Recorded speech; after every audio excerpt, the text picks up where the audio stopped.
جن کے آنگن میں امیری کا شجر لگتا ہے ان کا ہر عیب زمانے کو ہنر لگتا ہے. یعنی امیر لوگوں کی بری باتیں بھی اچھی لگتی ہیں. اور دوسرا شعر میں حضرت کریں جن کے آنگن میں غریبی کا شجر لگتا ہے، جن کے آنگن میں غریبی کا شجر لگتا ہے ان کا ہر ہنر زمانے کو عیب لگتا ہے. یعنی جو غریب لوگ ہوتے ہیں تو ان کی اچھی باتیں بھی بری لگتی ہیں. یہ ہے زمانے کا حال. اللہ تبارک و تعالی ہم سب کی اصلاح فرما دے اور اللہ تبارک و تعالی ہم سب کو اپنا اپنا محاسبہ کرنے کی توفیق میسر فرمائے. ہم امر بالمعروف نہیں عن المنکر پر تو خوب عمل کرتے ہیں، دوسرے کو بھلائی کا حکم دیتے ہیں اور دوسرے کو برائی سے روکتے ہیں، لیکن اللہ تبارک و تعالی ہم سب کو اپنا اپنا جائزہ لینے کی توفیق رفیق بخشے اور اللہ تبارک و تعالی ہم سب کو اپنی اپنی اصلاح بھی کرنے کی توفیق میسر فرمائے. اگر ہم اپنی اصلاح پہ دھیان نہیں دیں گے، اپنا جائزہ نہیں لیں گے، اپنا ہم محاسبہ نہیں کریں گے اور دوسروں کو اچھائی کا حکم دیتے رہیں گے، برائی سے روکتے رہیں گے تو حضرات محترم یہ سلسلہ اسی طریقے سے چلتا رہے گا. ایک آدمی دوسرے کو بھلائی کا حکم دیتا رہے گا اور برائی سے روکتا رہے گا تو سدھرے گا کون؟ یہ معاشرہ سدھرے گا تب جب ہم اس کے ساتھ اپنی اصلاح کی کوشش کریں گے. اللہ تبارک و تعالی ہم سب کو اپنی اصلاح اپنا محاسبہ کرنے کی توفیق میسر فرمائے. الحمدللہ نحمده ونستعینه ونستغفره ونؤمن به ونتوکل علیہ ونعوذ باللہ من شرور انفسنا ومن سیئات اعمالنا من يهده الله فلا مضل له ومن يضلل فلا هادي له ونشهد ان لا اله الا الله وحده لا شريك له ونشهد ان سيدنا ومولانا محمد عبده ورسوله. اما بعد فاعوذ بالله من الشيطان الرجيم. بسم الله الرحمن الرحيم. يا أيها الناس اعبدوا ربكم الذي خلقكم والذين من قبلكم لعلكم تتقون الذي جعل لكم الأرض فراشا والسماء بناء وأنزل من السماء ماء فأخرج به من الثمرات رزقا لكم. صدق الله مولانا العظيم وصدق رسوله النبي الأمين الكريم الرؤوف الرحيم ونحن على ذلك لمن الشاهدين والشاكرين والحمد لله رب العالمين. اسٹیج پر تشریف فرما میرات حضرات اور ائمہ حضرات اور مدرسہ قبلہ اور ہمارے عزیز بھائی قاری ذل حسن اور دیگر سامعین حضرات اور اسلام رشتے کے مقدس مائیں بہنیں اور عزیز بچوں،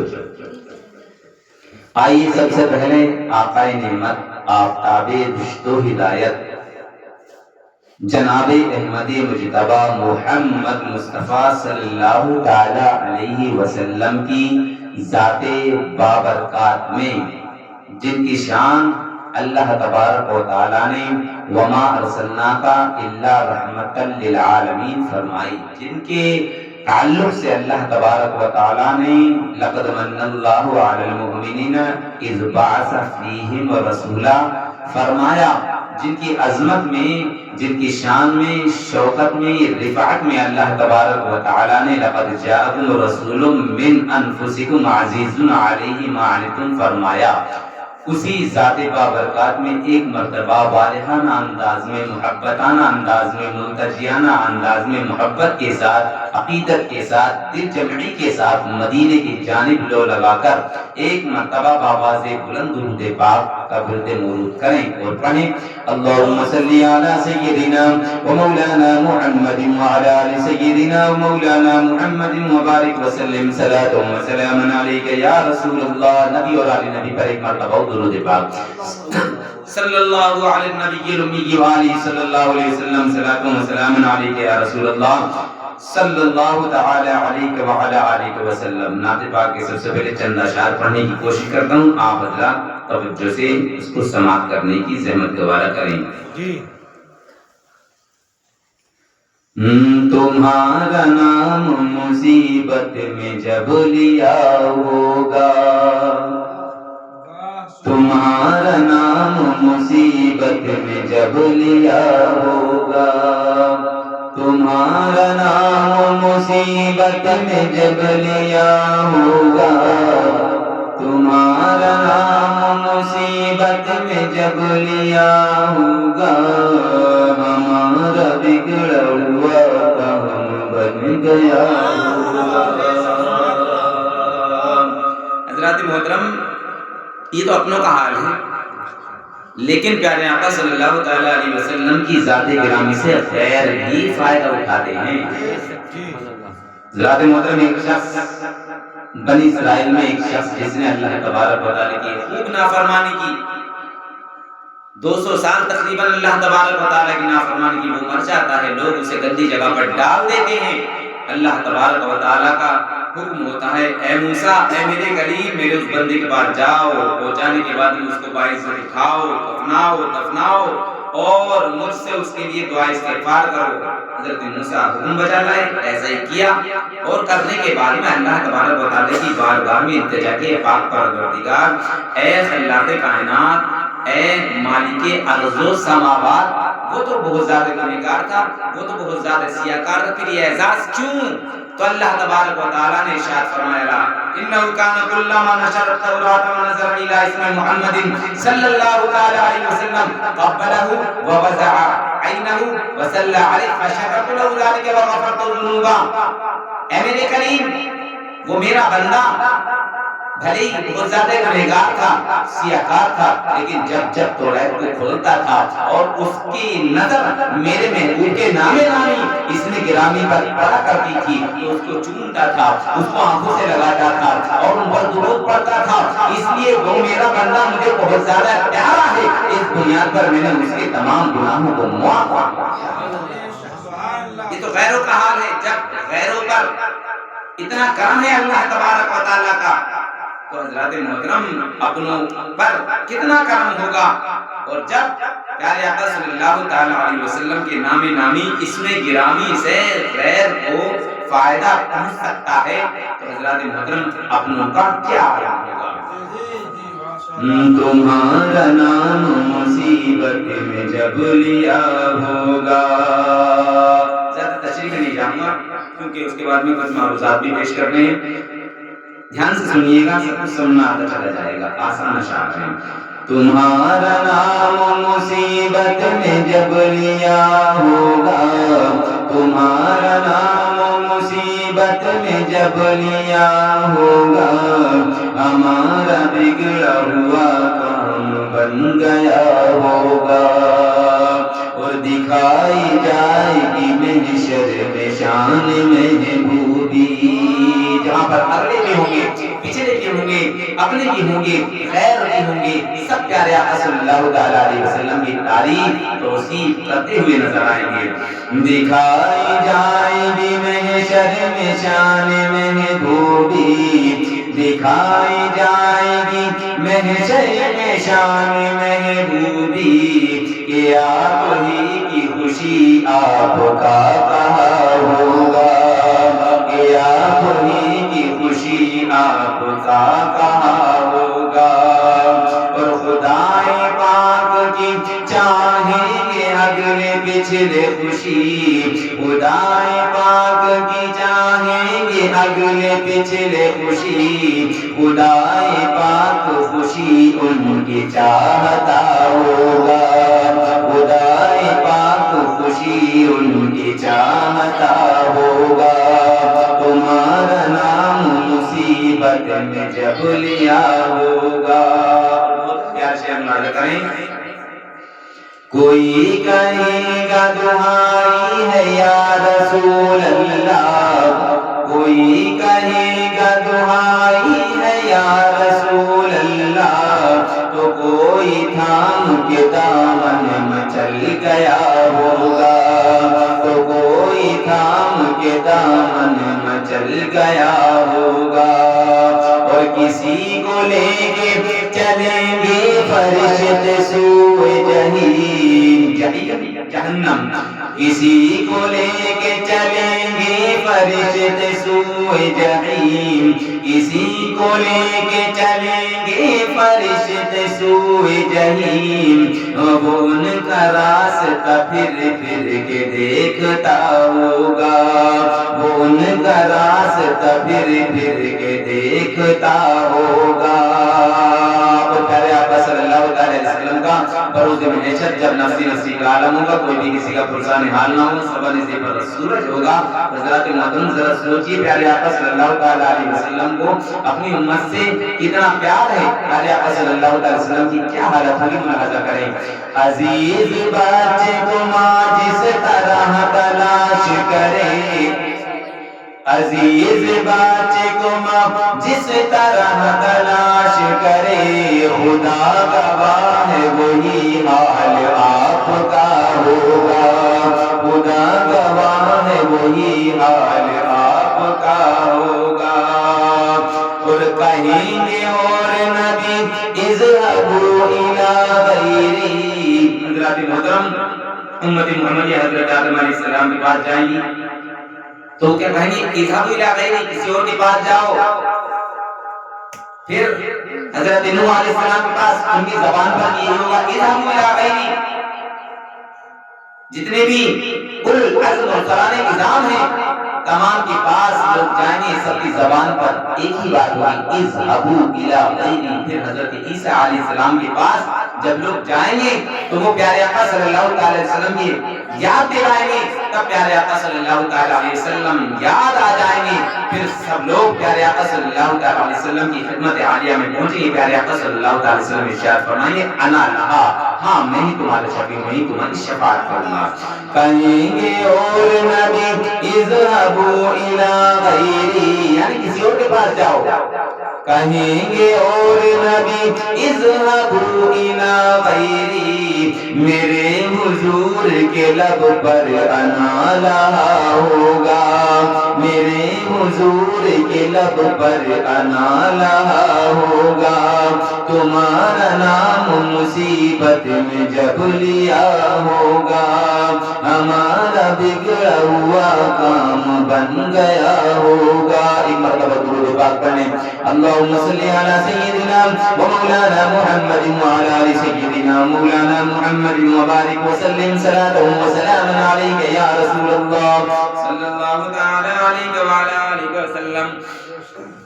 اللہ تبارک و تعالی کلام مجید فرقان حمید میں ارشاد فرماتا ہے یا ایھا الناس اعبدوا ربکم الذی خلقکم والذین من قبلکم لعلکم تتقون، یعنی اے لوگو تم اللہ تبارک و تعالی کی عبادت کرو، اس رب کی عبادت کرو جس نے تم کو پیدا فرمایا اور تم سے پہلے کو پیدا فرمایا تاکہ تمہیں پرہیزگاری ملے۔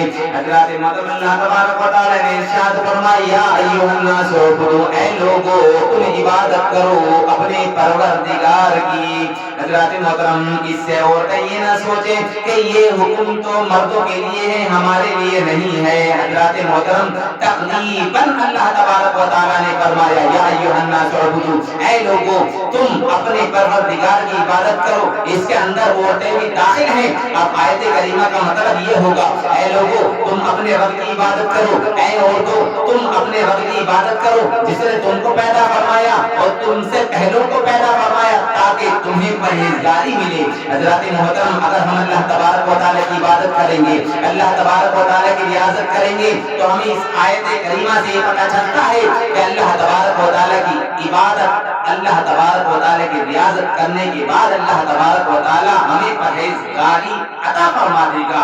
اللہ تبارک و تعالیٰ ارشاد فرماتا ہے, اے لوگو تم اپنے رب کی عبادت کرو جس نے تم کو پیدا فرمایا اور جس نے تم سے پہلوں کو پیدا فرمایا تاکہ تمہیں پرہیزگاری ملے. حضرات محترم, اللہ تبارک و تعالیٰ کے ہمارے اوپر بے شمار احسانات ہیں. اللہ تبارک و تعالیٰ کے اگر ہم احسانات گننا چاہیں تو اس کے احسانوں کو گن نہیں سکتے. اللہ تبارک و تعالیٰ ارشاد فرماتا ہے, الذی جعل لکم الارض فراشا والسماء بناء, اس رب کی عبادت کرو جس نے زمین کو تمہارے لیے بچھونا بنایا ہے, اس رب کی عبادت کرو جس نے آسمان کو تمہارے لیے عمارت بنایا ہے. اور آگے اللہ تبارک و تعالیٰ ارشاد فرماتا ہے, وَأَنزَلَ مِنَ السَّمَاءِ مَاءً فَأَخْرَجَ بِهِ مِنَ الثَّمَرَاتِ رِزْقًا لَكُمْ. اللہ تبارک و تعالیٰ ارشاد فرماتا ہے, اے لوگو اس رب کی عبادت کرو, اس رب کی عبادت کرو جس نے تمہارے لیے آسمان سے پانی برسایا اور پھر اس میں سے تمہارے رب نے میوہ جات پیدا فرمائے, ثمرات پیدا فرمائے, پھل پیدا فرمائے. کس کی خاطر؟ رزقا لکم, تمہارے لیے, تمہارے کھانے کے لیے پیدا فرمائے. اس کے ہمارے اوپر بے شمار احسانات ہیں. اگر ہم اس کے احسانوں کو شمار کرنا چاہیں تو شمار نہیں کر سکتے. اللہ تبارک و تعالیٰ ارشاد فرماتا ہے, وَإِن تَعُدُّوا نِعْمَتَ اللَّهِ لَا تُحْصُوهَا, اگر تم اس کی نعمتوں کو شمار کرنا چاہو تو اس کی نعمتوں کو تم شمار نہیں کر سکتے. تو پھر ہمیں کیا کرنا چاہیے؟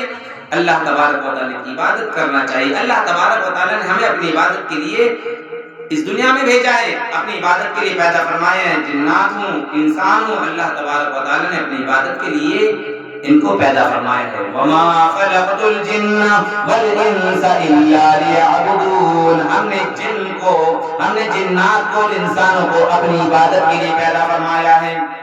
ہمیں چاہیے کہ ہم اللہ تبارک و تعالیٰ کی اطاعت کریں, اللہ تبارک و تعالیٰ کی فرما برداری کریں اور پیارے آقا صلی اللہ تعالیٰ علیہ وسلم کی افعال پر, اطوار پر عمل کریں.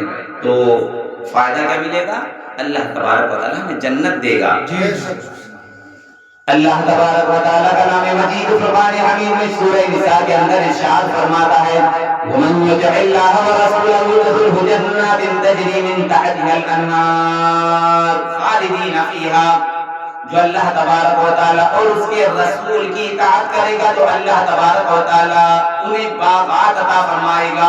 اللہ تبارک و تعالیٰ انہیں جنتیں عطا فرمائے گا جس میں وہ ہمیشہ ہمیشہ رہیں گے. تصویر کا دوسرا رخ ملاحظہ فرمائیے, اگر کوئی نافرمانی کرے گا تو اللہ تبارک و تعالیٰ کی آیت میں ارشاد فرماتا ہے, وَمَن يَعْصِ اللَّهَ وَرَسُولَهُ وَيَتَعَدَّ حُدُودَهُ يُدْخِلْهُ نَارًا خَالِدًا فِيهَا.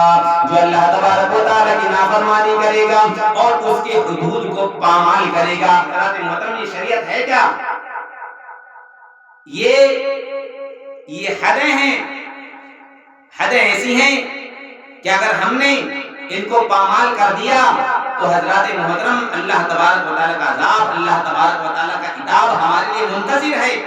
ہمیں ان حدود کو پامال نہیں کرنا ہے. یہ حدود جو ہیں, یہ لائنز جو ہیں, انہیں ہمیں کراس نہیں کرنا ہے. اگر کراس کر دیا تو حضرات محترم, اگر ہم نے ان کو کراس کر دیا تو یاد رکھیے اس کا انجام بہت برا ہے. اللہ تبارک و تعالیٰ کا عذاب, عتاب ہمارا منتظر ہے. اللہ تبارک و تعالیٰ ارشاد فرماتا ہے, وَمَن يَعْصِ اللَّهَ وَرَسُولَهُ وَيَتَعَدَّ حُدُودَهُ يُدْخِلْهُ نَارًا خَالِدًا فِيهَا. جو اللہ تبارک و تعالیٰ کی نافرمانی کرے گا اور اللہ تبارک و تعالیٰ کی حدود کو پامال کرے گا، لائن کو کراس کرے گا تو اس کے لیے جہنم ہے، جہنم کا عذاب ہے۔ اور حضرات محترم اللہ تبارک و تعالیٰ نے یہی مفہوم سورہ جن کے اندر بھی بیان فرمایا۔ اللہ تبارک و تعالیٰ ارشاد فرماتا ہے وَمَن يَعْصِ اللَّهَ وَرَسُولَهُ فَإِنَّ لَهُ نَارَ جَهَنَّمَ خَالِدِينَ فِيهَا۔ اللہ تبارک و تعالیٰ ارشاد فرماتا ہے کہ جو کوئی نافرمانی کرے گا، جو کوئی نافرمانی کرے گا تو اس کے لیے جہنم کا عذاب ہے، یدخلہ نارا خالدا فیہا، جہنم کا عذاب ہے نافرمانی کرنے والے کے لیے۔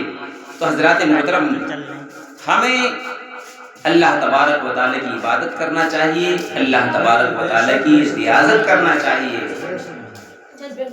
اور اس سے ڈرتے ہوئے ہمیں زندگی کو بسر کرنا چاہیے۔ سورہ نور کے اندر اللہ تبارک و تعالیٰ نے ارشاد فرمایا اعبدوا اللہ واتقوا واطیعون۔ پیغمبر خدا نے فرمایا کہ تم اللہ تبارک و تعالیٰ کی عبادت کرو اور اس سے ڈرو اور میری فرما برداری کرو۔ اس سے ہمیں یہ سبق ملتا ہے کہ ہمیں اللہ تبارک و تعالیٰ کی عبادت کرنا چاہیے، اللہ تبارک و تعالیٰ کی ریاضت کرنا چاہیے، اس سے ڈرتے ہوئے زندگی گزارنا چاہیے، اور اپنے پیارے آقا صلی اللہ تعالی علیہ وسلم کی اتباع، ان کی فرما برداری، ان کی تابعداری، ان کے اقوال پر، افعال پر، اطوار پر مکمل طور پر عمل کرتے ہوئے زندگی بسر کرنا چاہیے۔ تو حضرات محترم رزلٹ یہ ملے گا، اللہ تبارک و تعالی ہمیں اپنا محبوب بندہ بنا دے گا، اللہ تبارک و تعالی ہمیں اپنا مقرب بندہ بنا دے گا۔ اور حضرات محترم دنیا اور آخرت کی سب سے بڑی کامیابی یہی ہے کہ اللہ تبارک و تعالی ہمیں اپنا محبوب اور مقرب بندہ بنا لے، کیونکہ حضرات محترم دنیا بھی کتنی بھی انسان نعمتیں حاصل کر لے، دنیا بھی کتنی بھی نعمتیں حاصل کر لے، لیکن حضرات محترم بیکار ہیں وہ نعمتیں، دنیا بھی نعمتیں جتنی بھی ہیں وہ مرنے کے بعد کام نہیں دیں گی، اگر کام دیں گی تو اللہ اور اس کے رسول سے محبت کام دے گی۔ لہذا ہمیں اپنے پیارے آقا صلی اللہ تعالی علیہ وسلم سے سچی محبت کرنا چاہیے۔ آئی لو محمد صلی اللہ تعالی علیہ وسلم، اس پر یاد آیا حضرات محترم کچھ لوگوں کا خیال بھی ہے کہ لفظ کا لفظ جو ہے وہ محمد کے ساتھ نہیں ہونا چاہیے۔ ایسے خیالات کے لوگ بھی موجود ہیں کہ آئی لو محمد یہ نہیں ہونا چاہیے، کیونکہ لفظ کا لفظ جو ہے یہ عام ہے، اس بنیاد پر لفظ محمد کے ساتھ نہیں ہونا چاہیے۔ لیکن حضرات محترم ذرا سوچئے، پہلے تو دماغ سے سوچئے، عقل بھی یہ کہتی ہے کہ آئی لو محمد کہنے میں کوئی حرج نہیں، کیونکہ ہم ہندوستانی ہیں، ہم اردو بولتے ہیں، ہم اردو میں کیا کہیں گے، ہم اللہ تبارک و تعالیٰ سے محبت کرتے ہیں، ہم پیارے آقا صلی اللہ تعالی علیہ وسلم سے محبت کرتے ہیں، ہم اللہ سے محبت کرتے ہیں، محمد سے محبت کرتے ہیں۔ اور حضرات محترم جہاں پر اردو نہیں ہے، جہاں پر اردو نہیں ہے، عربی نہیں ہے، جہاں پر انگریزی ہے تو وہ کیا کہیں گے؟ حضرات محترم ظاہر سی بات ہے وہ انگریزی میں کہیں گے آئی لو اللہ، آئی لو محمد صلی اللہ تعالی علیہ وسلم۔ اور حضرات محترم حدیث کریمہ سے بھی یہ بات ثابت ہے کہ آئی لو محمد کہنے میں کوئی حرج نہیں ہے، کوئی مذائقہ نہیں ہے۔ آئی لو محمد یہ صحابہ کرام کی سنت ہے۔ آئیے حدیث پاک سناتا ہوں، بخاری شریف کی حدیث پاک ہے، زیادہ تفصیل میں نہ جا کر وہ لفظ آپ کو بتاؤں گا جس کے اندر موجود ہے آئی لو محمد صلی اللہ تعالی علیہ وسلم، آئی لو اللہ، دونوں چیزیں موجود ہیں۔ اتى النبي صلى الله تعالى عليه وسلم فقال متى الساعة يا رسول الله؟ قال ما أعددت لها؟ قال ما أعددت لها من كثير الصلاة ولا صوم ولا صدقة ولكني أحب الله ورسوله۔ ایک شخص آتا ہے پیارے آقا صلی اللہ تعالی علیہ وسلم کی خدمت عالیہ میں اور عریضہ پیش کرتا ہے، یا رسول اللہ صلی اللہ تعالی علیہ وسلم قیامت کب آئے گی؟ پیارے آقا صلی اللہ تعالی علیہ وسلم شخص سے کہتے ہیں، اس عربی سے کہتے ہیں، اس دیہاتی سے کہتے ہیں، اے شخص، اے عربی دیہاتی، تو نے قیامت کی کیا تیاری کی ہے؟ تو وہ شخص کہتا ہے، وہ عربی کہتا ہے یا رسول اللہ صلی اللہ تعالی علیہ وسلم میرے پاس نہ تو کثیر نمازیں ہیں نہ تو میرے پاس کثیر صدقات ہیں، یا رسول اللہ صلی اللہ تعالی علیہ وسلم نہ ہی میرے پاس کثیر روزے ہیں، یعنی یا رسول اللہ صلی اللہ تعالی علیہ وسلم میرے پاس نمازوں کا بھی ذخیرہ نہیں ہے اور میرے پاس صدقات کا بھی ذخیرہ نہیں ہے اور میرے پاس روزوں کا بھی ذخیرہ نہیں ہے۔ وہ اعرابی کہتے ہیں یا رسول اللہ صلی اللہ تعالی علیہ وسلم ولکنی احب اللہ ورسولہ، جس کا مطلب یہ ہے I love Allah and I love محمد صلی اللہ تعالی علیہ وسلم، لیکن میں اللہ اور اس کے رسول سے محبت کرتا ہوں۔ تو حضرات محترم دیکھیے اس حدیث پاک سے ہمیں پتہ چلا کہ I love اللہ کہنا جائز ہے، I love محمد صلی اللہ تعالی علیہ وسلم کہنا جائز ہے، اس میں کوئی مذائقہ نہیں ہے، صحابہ کرام کی سنت ہے۔ اور حضرات محترم پیارے آقا صلی اللہ تعالی علیہ وسلم کی محبت یہ تو جان ایمان ہے، ایمان کی جان ہے۔ یاد رکھیے حدیث پاک کے اندر موجود ہے، اسی حدیث پاک کے لاسٹ میں موجود ہے انتا ما من احببت، کہ تو جس سے محبت کرے گا تیرا حشر اس کے ساتھ ہوگا۔ یاد رکھیے اگر ہم پیارے آقا صلی اللہ تعالی علیہ وسلم سے محبت کریں گے، اچھے لوگوں سے محبت کریں گے تو انشاءاللہ عز و جل ہمارا حشر ان کے ساتھ ہوگا۔ اور یاد رکھیے پیارے آقا صلی اللہ تعالی علیہ وسلم جان ایمان ہے، کسی نے کہیں خوب کہا ہے اللہ کی سرتا بقدم شان ہے یہ، اللہ کی سرتا بقدم شان ہے یہ، انسان نہیں انسان وہی انسان ہے یہ۔ اور قرآن تو ایمان بتاتا ہے انہیں، اور ایمان یہ کہتا ہے میری جان ہے یہ۔ وما علینا الا البلاغ۔ السلام علیکم ورحمۃ اللہ۔